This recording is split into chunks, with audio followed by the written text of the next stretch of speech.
एक साथ बने हैं, तो इसलिए आप सभी का धन्यवाद। साथियों, आज का कार्यक्रम शुरुआत करने से पहले मैं सबसे पहले सलाम करना चाहूंगी उन लोगों का जो पिछले 15-20 सालों से संघर्ष करते आए हैं और उन लोगों का जिन्होंने इस शहर का निर्माण किया है अपने पसीने से। इस बात को दोहराने की जरूरत नहीं है कि आज का सबसे बड़ा मुद्दा, आज के शहर में जो सबसे बड़ा मुद्दा है वो असमानता और भेदभाव का है। आज की जो चर्चा है वो शहरी मजदूरों के ऊपर है और उनका अधिकार इस शहर को हम किस तरह से देख रहे हैं, शहर का जो विकास है उसकी दशा और दिशा किस तरह से होनी चाहिए।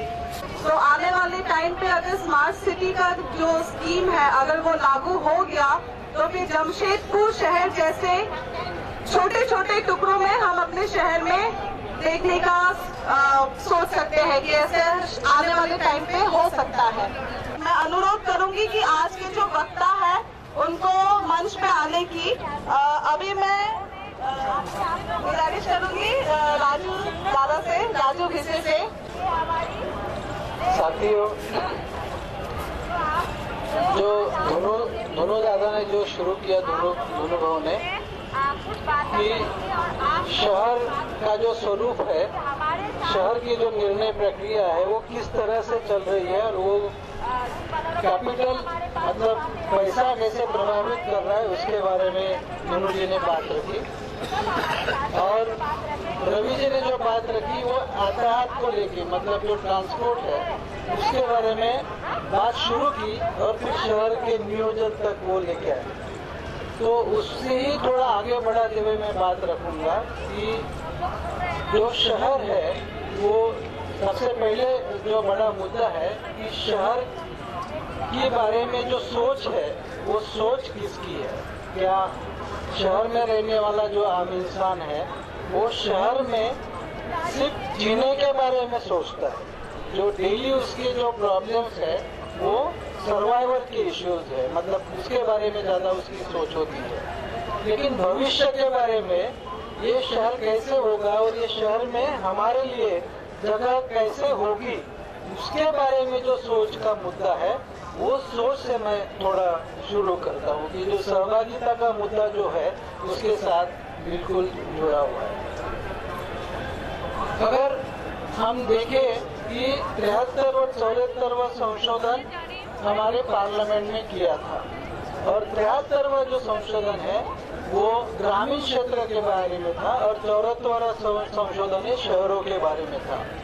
तो 73वां के संशोधन के हिसाब से जो ग्राम सभाओं को काफी हक मिले हैं, जो पंचायत के जो कामकाज है, पंचायत के जो कार्य है उसको देखे, मॉनिटर करे और अपने कुछ जो सुझाव है, अपने जो मत है उसको वो पंचायत के विकास के बारे में रखने का हक जो है वो पर्कुलेट हुआ है ग्राम सभा के माध्यम से।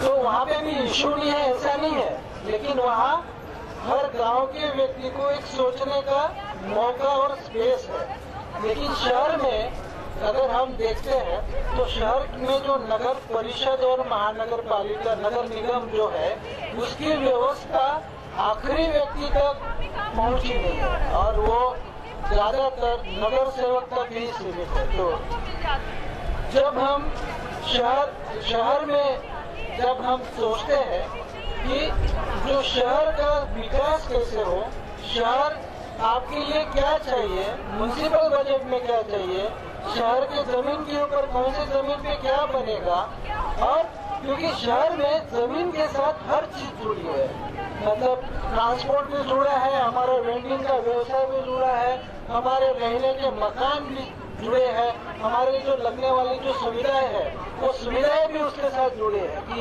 हेल्थ सेंटर कहाँ पे होगा, हमारे बच्चों के लिए स्कूल कहाँ पे होगा, ये सब जो चीजें हैं ये सब चीजें जमीन, शहर की जो जमीन है जमीन के साथ जुड़े हुए हैं। और जब ये निर्णय लेने का जब मौका आता है तो निर्णय लेने की प्रक्रिया में हम कहाँ पे है वो समझने की जरूरत है। तो निर्णय लेने की प्रक्रिया में पहले तो हमें हमारी सोच ही नहीं है, क्योंकि हमारी सोच सर्वाइवल की है कि आज पुलिस से लड़ना है, आज नगर निगम के लोगों के साथ फाइट करनी है और हमारी जिंदगी कमाने में और उसके लिए फाइट करने में चली जाती है। तो 74वां जो संशोधन है वो संशोधन अगर सही स्पिरिट में शहरों में लागू करे और हर जो शहर के जो विकास की जो प्रक्रिया होती है या जो योजनाएं बनती है या जो मास्टर प्लानिंग होता है, हर चीज की म्युनिसिपल बजट बनता है, उसमें हमारी जरूरत क्या है और जरूरत के आधार पर हमें कैसा चाहिए, ये कहने का हक और स्पेस कैसे शहरों में निर्माण हो सकता है, वो सबसे महत्व का मुद्दा है। क्योंकि हम शहर में जितने भी प्रोजेक्ट्स आ रहे हैं या जो पैसा आ रहा है वो विकास के लिए आ रहा है और हम कोई विकास के विरोध में नहीं है। विकास जब हमारी जरूरतों के आधार पर उसको कंसेप्चुअलाइज होगा कि हमें हमारे घरों की सुरक्षित घर कहाँ पे होंगे, हमारे लिए हेल्थ सेंटर कहाँ पे होगा, हमारे रोजगार के लिए स्पेस कैसे क्रिएट होगा, हम यातायात कैसे हो, रहने की जगह और काम की जगह का जो अंतर है वो अंतर कैसे हम पूरा करेंगे, तो कौन से साधन होने चाहिए, इस तरह की सोच तभी बन पाएगी जब कुछ स्पेसेस क्रिएट होंगे, बातचीत के स्पेसेस क्रिएट होंगे। तो मोहल्ला सभा या जो इस तरह की जो कॉन्सेप्ट है, जो 74th अमेंडमेंट के जो 74वां संशोधन है उसने एक शक्ति, संवैधानिक शक्ति जो है वो लोगों को दी है, लेकिन वो कानून के माध्यम से ट्रांसफर नहीं हुई है, वो स्पेसेस बने नहीं है। तो हमारे सामने सिर्फ हमें रोजगार की लड़ाई नहीं, तो शहर का निर्माण कैसे हो उसमें सोचने के लिए जो ये स्पेसेस क्रिएट करना है, वो जगह जो बनानी है मोहल्ला सभा के माध्यम से, वो बनाने के लिए जो लड़ाई है वो लड़ने की जरूरत है। आज स्मार्ट सिटी का प्रोग्राम आया, मतलब एक तरफ 74वें संशोधन है और दूसरी तरफ जिस तरह से शहर की नीति आ रही है केंद्र सरकार के द्वारा, वो पूरी तरह से डाइल्यूट हो रहा है कि जो स्पिरिट था 74वां संशोधन का कि लोगों को सम्मिलित करके लोगों के साथ भागीदारी बनाकर जो शहर के विकास की जो प्रक्रिया वो आगे ले जानी है, उसको डाइल्यूट करने का जो काम है वो बेलूनार में भी थोड़ा हुआ है, क्योंकि वहाँ नगर राज बिल आया था, लेकिन उसमें भी जो फंड, फंक्शनरी और फंक्शन, ये तीन चीजें जो है, मतलब पैसा, मोहल्ला सभा के लिए पैसा, मोहल्ला सभा के लिए काम और मोहल्ला सभा के चुने हुए प्रतिनिधि, ये तीनों, क्योंकि ये अगर करना है तीनों वहाँ होने चाहिए, लेकिन नगर राज बिल में इसे सिर्फ इम्प्लीमेंटेशन का एक माध्यम के स्वरूप में देखा है कि म्युनिसिपल कॉर्पोरेशन के जो सर्विसेज जो है, सेवाएं हैं, वो अमल करने के लिए मोहल्ला सभा एक माध्यम होगी, ऐसे फ्रेम में नगर राज बिल को थोड़ा फ्रेम किया था। लेकिन जो अभी की जो सरकार आई है, तो वो तो नगर राज बिल भी मानने को तैयार नहीं है, वो तो स्मार्ट सिटी, मतलब वहाँ एक सीओ का कॉन्सेप्ट, शहर में चीफ एग्जीक्यूटिव का कॉन्सेप्ट का मतलब ये है कि एक अधिकारी होगा, हुकुम छोड़ेगा और शहर में प्रोजेक्ट बनेंगे और इम्प्लीमेंटेशन होंगे। तो ये कॉन्सेप्ट जो है अभी जो शहरी नीति बनी है उसके माध्यम से आया है। तो हमारे सामने काफी चैलेंजेस हैं, लेकिन शहरों में देखिए हर वक्त कॉन्फ्लिक्ट रहेगा, कॉन्फ्लिक्ट हर वक्त रहेगा, क्योंकि अलग अलग तरह के लोग शहर में हैं और समाज में रहेंगे, लेकिन कॉन्फ्लिक्ट में अपना मत व्यक्त करने के लिए हर शहर के हर घटक को अपना मत व्यक्त करने के लिए स्पेस तो होना चाहिए। इसलिए मोहल्ला सभा वो स्पेस है, और वो स्पेस में अगर हम क्रिएट कर पाए तो ऊपर से आने वाले जितने भी संकट है उसे हम जमीन की लड़ाई में हम आगे बढ़ा सकते हैं। इसलिए हमारे राइट टू जो काम का हक है, घर का हक है, उसके साथ साथ सहभागिता के हक को भी हमको मांग करनी चाहिए और मोहल्ला सभा की मूवमेंट्स को अगर हम आगे बढ़ाएंगे तो जो कैपिटल के माध्यम से आने वाला जो संकट है वो संकट को एक आह्वान देने की जो ताकत है ये स्पेस के माध्यम से जनता बना सकती है, तो वो उसे हमको पकड़कर आगे जाना चाहिए। Thank you. जो अगले वक्ता है वो है उषा रामानाथन जी। उषा जी कानून, शहरी गरीबी और लोगों के हक पर काफी लेख और पुस्तकें लिख चुके हैं। उषा जी एक स्कॉलर है जिन्होंने लोगों के आवाज को किताबों और लेखों में उतारा है, बल्कि काफी सारे संगठनों के साथ भी जुड़े हुए हैं। उषा जी सरकार के विभिन्न कमेटियों की मेंबर भी रह चुके हैं, जहां पर उन्होंने मजदूरों और शहरी गरीबों के मुद्दों को काफी अच्छे तरीके से प्रस्तुत किया। मैं 2-3 चीजें बताऊंगी। एक कानून में काम करती हूँ, इसलिए कानून के बारे में, कानून में क्या है वो एक बार बता देती हूँ, और कानून से हमने क्या सीखा है अभी तक, कानून के बारे में क्या सीखा है। पहली चीज ये है कि जब कहते हैं कि वो कुछ कानून, जब हॉकर्स वाला मामला आया था और उसके साथ जो झुग्गियों वाला मामला भी आया था, दोनों सुप्रीम कोर्ट में इकट्ठा, मतलब ज्यादातर इकट्ठा ही लिया गया था, और दोनों में एक चीज कॉमन थी इन दोनों के बीच में, वो ये था कि वेंडिंग, जो हॉकिंग है, हॉकिंग और झुग्गियों में रहना, दोनों को गैर कानूनी कहा गया था। गैर कानूनी है, इसलिए जो वो स्टेट वाले करना चाहते हैं वो कर सकते हैं। ये सचमुच में ये गैर कानूनी क्या चीज था, अगर वो हम सोचेंगे तो उसके लिए कानून को देखना पड़ेगा। और ये दिल्ली को मैं एक एग्जाम्पल रखे बोलती हूँ कि दिल्ली में 1957 में एक कानून लाया गया था, दिल्ली डेवलपमेंट एक्ट में। तो दिल्ली डेवलपमेंट एक्ट के अंदर दिल्ली डेवलपमेंट अथॉरिटी था, और उसको DDA बोलते हैं। DDA का काम ये था कि उनको ये पावर अथॉरिटी दिया गया था कि दिल्ली में जगह जगह से आप जमीन खरीद के उसके बाद एक प्लान डेवलपमेंट प्लान बना के वो प्लान के मुताबिक आपको ये जमीन को इस्तेमाल करना है। वो प्लानिंग में ये भी था कि गरीबों को एक हर जोन में गरीबों के लिए भी घर बनाना जरूरी है और बना के देना जरूरी है। DDA ने पहले से वो खरीदना शुरू कर दिया, और बहुत सारा, अभी DDA बहुत अमीर है, मतलब उनके हाथ में इतना ज्यादा जमीन है कि उन्होंने सारा जमीन को ले लिया। 1970s जब आया था, 1970s के बीच में DDA ने तब तक वो प्लान 1962 में बनाया था, उसके बाद थोड़ा थोड़ा घर भी बनाना शुरू किया, और फिर 1970s के बीच में ऐसा हुआ कि इतना करप्शन ज्यादा हो गया था DDA में, और इतना इनएफिशिएंसी बढ़ गया कि जितना बनाना था उतना नहीं बना पाया, और जो घर बनाया गया था वो पहली बारिश में ही वो पूरा मिट्टी होके मतलब गिरना शुरू कर दिया।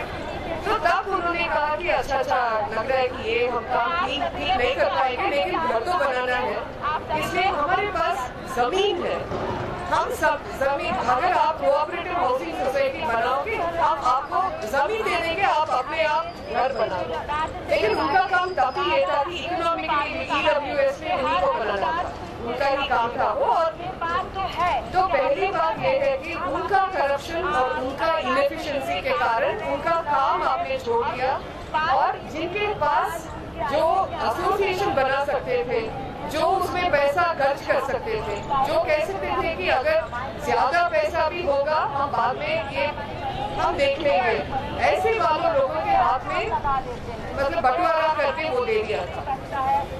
उसके बाद जब वो डेमोलिशन जब शुरू हुआ, वो सारा घर तोड़ने वाला, झुग्गी तोड़ने वाला मामला को शुरू कर दिया। उसमें एक ऐसी चीज है कि जब झुग्गियों या स्क्वाटर सेटलमेंट जो कहते हैं, वो जब प्राइवेट जमीन में पैदा होता है, उसको निकालने के लिए कुछ तरीका होता है, शायद कोर्ट जाना पड़ेगा, कुछ करना पड़ेगा। लेकिन ये डीडी और एनसीडी गवर्नमेंटल एजेंसीज जो है उनका ये था कि प्राइवेट लैंड में है तो ठीक है जाओ कोर्ट, लेकिन अगर पब्लिक लैंड में है तो हम जो मर्जी कर सकते हैं। तो ये एक अजीब तरीका है उनके सोच में कि अगर पब्लिक लैंड में है तो पब्लिक गवर्नमेंट का है, पब्लिक का नहीं है, पब्लिक गवर्नमेंट का है और वो डीडीए का है, जैसे वो कुछ ओनर है और हम आके हटा देंगे, लेकिन प्राइवेट ओनर के जैसे नहीं, जैसे हमारे पास वो ताकत है और हम इसको निकाल सकते हैं। क्यों? क्योंकि जो वहाँ है वो गैर कानूनी है। एक्चुअली वो 1957 को दिल्ली डेवलपमेंट अथॉरिटी एक्ट को हम देखेंगे तो उनका काम जो था, डीडीए के पास ये पावर नहीं था जमीन खरीदने के लिए, क्योंकि वो रखेंगे अपना जमीन बना के, लेकिन वो जमीन खरीद के रख सकते थे ताकि वो प्लान डेवलपमेंट करे। जमीन तो ले लिया, जो करना था वो नहीं किया, तो इसमें गैर कानूनी कौन है? जब घर नहीं बनाया गया था, लोगों को कहीं तो रहना है। अगर ईडब्ल्यूएस घर बना के देंगे तो कोई प्रॉब्लम नहीं, लोग तो वहीं आके रहेंगे, लेकिन अगर वो बनाया ही नहीं, जिनको वो बनाना था वो सिर्फ जमीन लेके अपना काम नहीं किया, तो इसमें गैर कानूनी कौन है? यही हुआ है ये वेंडिंग में। ये वेंडिंग तो और भी अजीब चीज है। राजेंद्र जी आपसे बोल रहे थे ना कि ये गाड़ी सिर्फ गाड़ी के लिए सब चलता है। एक्चुअली बहुत इंटरेस्टिंग है। 1995 से अब 2005 तक हम देखेंगे तो उस समय पे पूरा सिटी को, पूरा शहर जो है उसको गाड़ी के लिए बदल दिया गया था। ये जब झुग्गी तोड़ रहे थे वो गाड़ी के लिए बदला था। हॉकर्स को कहते हैं कि नहीं ये पेमेंट पे आप नहीं कर सकते हैं। पहले कहा था कि नहीं ये चलने वाले के लिए, उसके बाद आप जाके देखेंगे जगह जगह प्राइवेट पार्किंग, पब्लिक पार्किंग सब बन गया। वो पेमेंट को वो स्मूथ नीचे करके वहाँ गाड़ी के लिए। ये नंगला मची एक जगह यहाँ है, जब कोर्ट उसके बारे में सुन रहे थे कि ये झुग्गी है उसको तोड़ना है, जब उसको सुन रहे थे कोर्ट कहती है ये दिल्ली हाई कोर्ट में कि ये नंगला माची ऐसी जगह पे है जहाँ से जब लोग झुग्गी से बाहर आके रोड क्रॉस करते हैं वो ट्रैफिक को स्लो कर देते, इसलिए ये बेकार जगह है, उसको हटा। तो ये इतना यहाँ तक चला गया कि वो ट्रैफिक को स्लो भी नहीं करना चाहिए और उसको जाते रहना है। एक बहुत इरिटेटिंग चीज एक है कि वो कह रहे थे कि दिल्ली को हम बिना मतलब रोकने का जरूरत नहीं होना है गाड़ी के लिए, उसको कंटिन्यूअसली चलना चाहिए। तो वो इंडिया के जाएंगे तो आप देखेंगे कि उसको सर्कल बना दिया।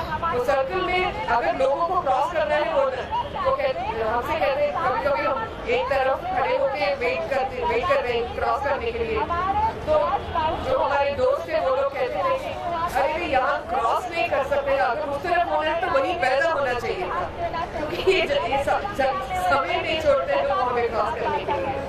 लेकिन एक समय एक जगह पे एक सिग्नल डाल दिया गया था उस जगह पे, उसके बाद बहुत सारे जगह में वो कहाँ था? यूपीएससी के सामने, यूनियन पब्लिक सर्विस कमीशन, जहाँ गवर्नमेंट के लिए लोग जाते हैं उसके सामने एक सिग्नल डाल दिया कि 1 मिनट वहाँ तुम रुक लो, लेकिन बाकी जगह पे जो लोग क्रॉस करना चाहते हैं, जो पेडेस्ट्रियन होते हैं, उन लोगों के लिए कुछ सोचने का जरूरत नहीं, गाड़ी के लिए। तो ये 1980 में जब 1985 में जब ओगा टेरेस का केस आया था, पहली बार जब कोर्ट ने सीरियसली कंसिडर किया कि लोग पेमेंट पे रहते भी हैं और वहाँ पर मतलब हॉकिंग भी होता है, तब कहा कि नहीं ये लाइवलीहुड का मामला है, वो तो सोचना जरूरी है, लेकिन पेमेंट रहने के लिए नहीं है, हॉकिंग के लिए नहीं है, ये तो पेडेस्ट्रियन के लिए है। और कह के सारे लोगों को हटा के फिर वो सब गाड़ी के लिए दिया गया। तो ये एक अजीब चीज है जिसमें कानूनी या गैर कानूनी वो समझना, मतलब कौन इसके बारे में सोच रहे हैं उनको हमें देखना जरूरी है। क्योंकि अगर हम भी उनका भाषा मान लेते हैं और कहते हैं कि अच्छा हम तो गैर कानूनी है, लेकिन हम उसको मतलब कानून लाने के लिए कोशिश करेंगे, या हम कहते हैं कि अच्छा ये गैर कानूनी है इसलिए हमें यहाँ से जाना ही चाहिए, या हम कहते हैं कि हम गैर कानूनी है लेकिन हमें ऐसा छोड़ के पॉलिसी मत बनाओ। ये सब हम कहने का जरूरत नहीं है, क्योंकि गैर कानूनी हम नहीं है, मतलब आप नहीं है। गैर कानूनी वो है जो इतना अथॉरिटी रखे, वो अथॉरिटी जिस चीज के लिए दिया गया है वो नहीं करते। ये पब्लिक और प्राइवेट में जो फर्क है, पब्लिक का मतलब गवर्नमेंट के डिपार्टमेंट्स ऐसा उसके लिए उसको समझते हैं कि पब्लिक का मतलब गवर्नमेंट का है, पब्लिक का मतलब पब्लिक का नहीं। और वो जब पब्लिक आके बात करती है उसके बारे में, वो पूछते हैं कि आप कानून में कहाँ है। हमें वापस उनसे पूछना चाहिए कि अच्छा ठीक है कानून तो बनाया गया है, आप कानून में कहाँ हैं? आप सिर्फ ये नहीं कि जो करना चाहिए था वो नहीं किया, लेकिन आप करप्ट थे इसलिए आपने आपका काम छोड़ दिया, लेकिन वो जो पावर है जमीन रखने का वो तो आप रख रहे हैं। ये थोड़ा मतलब हमें सोचने में हमें भी थोड़ा मतलब बदलाव अपने दिमाग में भी लाना चाहिए, और हम जैसे नेगोशिएट करते हैं उसमें भी लाने का जरूरत है। दो तीन चीज और दो तीन शब्द सिर्फ मैं बता के जो उसके बाद में डिस्कस कर सकते हैं। पहली चीज ये है कि ये डिस्पेंसिबिलिटी कहते हैं अंग्रेजी में। डिस्पेंसिबिलिटी मतलब इसकी जरूरत नहीं है। तो ये दिल्ली में और बहुत सारे शहरों में ये देखते हैं कि जब आप कहते हैं कि हमें यहाँ होने का जरूरत है, ये हॉकी में बहुत होता है कि हॉकर्स को क्यों छोड़ना है, हॉकर्स क्यों होना है, हॉकर्स तो ऑब्स्टेकल है, ऑब्स्ट्रक्शन है, वो मतलब फ्री पैसेज के लिए वो रास्ते में आते हैं। एक्चुअली हॉकी नहीं होता तो बहुत सारे लोग खा नहीं पाएंगे, कुछ खरीद नहीं पाएंगे, उनका जिंदगी मतलब सिर्फ हॉकर्स का गुजारा नहीं, जो हॉकर से खरीदते हैं उनका गुजारा भी सोचने का जरूरत है। लेकिन अगर देखेंगे ये जेंट्रिफिकेशन कहते हैं, जो गरीब है, जो लोअर मिडिल क्लास लोग, उनको सिटी शहर से हटाने के लिए मतलब ये स्मार्ट सिटीज का कॉन्सेप्ट वही है।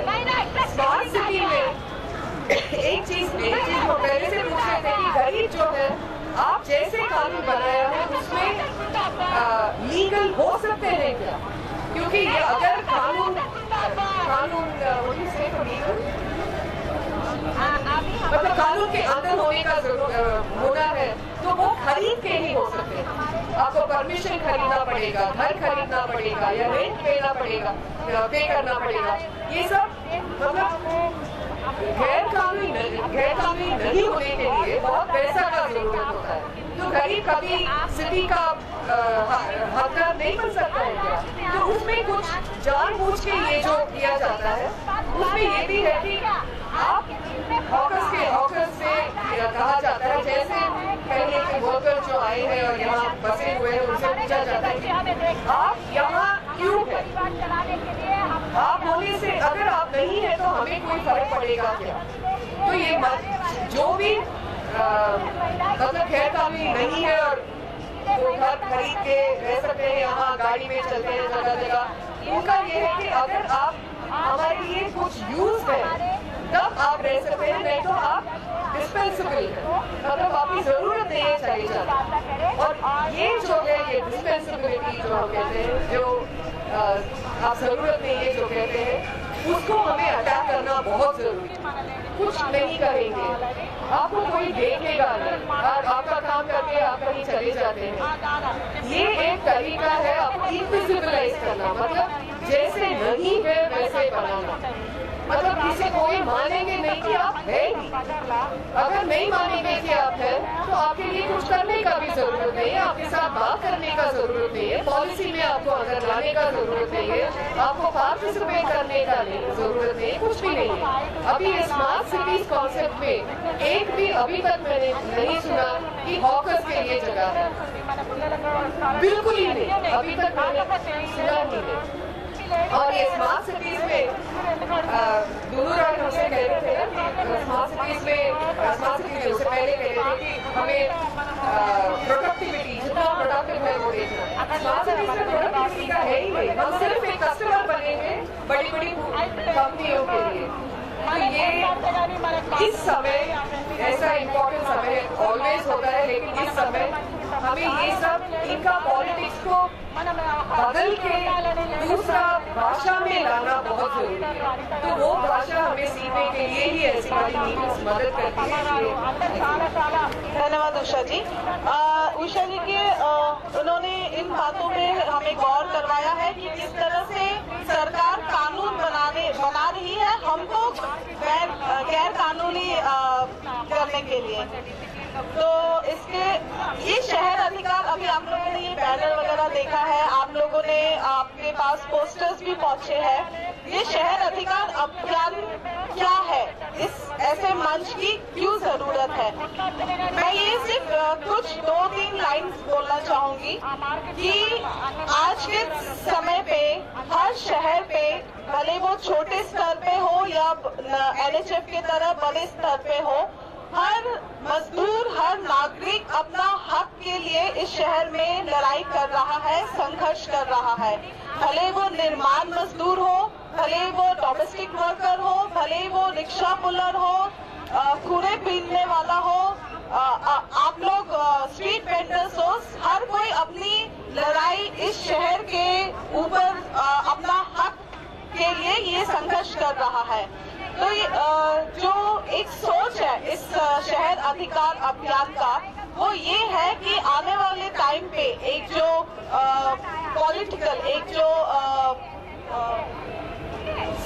पॉलिटिकल अटैक, हमला जो हम मजदूर वर्गों पे और हम शहर के गरीब नागरिकों पे हो रहा है, एक राजनीतिक हमला जो हम पे हो रहा है, हमको धीरे धीरे शहर से दूर किया जा रहा है, हमको शहर का निर्माण की जो प्रक्रिया है उससे बाहर निकाला जा रहा है।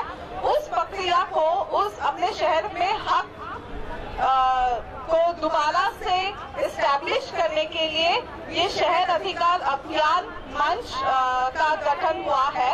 इस अभियान से हम कोशिश कर रहे हैं कि शहर में जो भी संघर्ष चल रहा है, भले वो किसी का भी संघर्ष हो, किसी भी मजदूर, किसी भी नागरिक का संघर्ष हो, उन सबको एक साथ ला के, एक साथ अपनी ताकत को बढ़ा के सरकार के सामने अपनी मांगों को रखना और साथ ही साथ उसको पूरा करवाना।